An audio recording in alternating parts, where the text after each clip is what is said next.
And this is what verse 3 says. It says, "For consider him who endured such hostility from sinners against himself." As we look at this, what we see is that we are called, this is a constant imperative in our life. The way it's written in the Greek, you could say that this is constantly before us. This is our constant command that we should consider him, that we should think deeply about Jesus, that we could always consider him and meditate on him who endured, so that, this is what it says, so that you won't grow weary and give up. I don't know if you know this or not, but if you try to serve the Lord in your own strength and your own power without meditating on Jesus, you will burn out.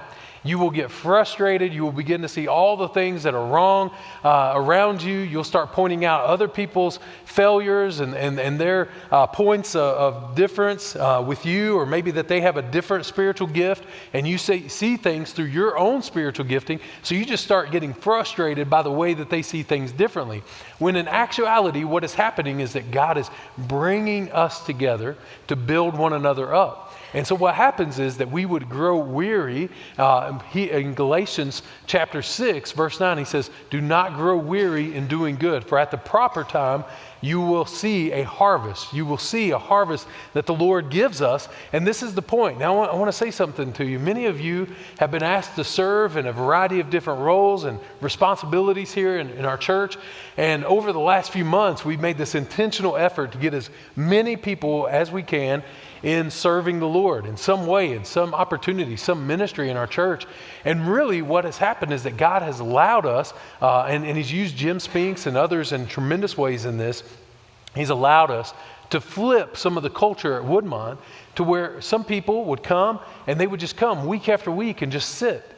And just sit and soak in the Word and under the preaching and those kind of things, but really didn't have an opportunity to serve in various roles.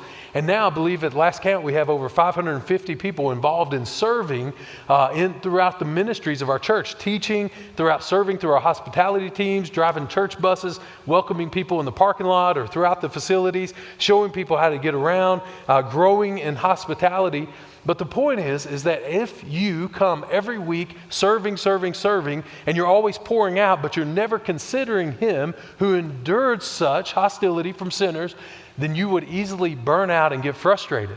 And so the point is, as we enter into a time of serving the Lord has us by his sovereign plan here in Hebrews 12 to remind us, don't grow weary, don't give up. This is persevere in all of these things as we consider him.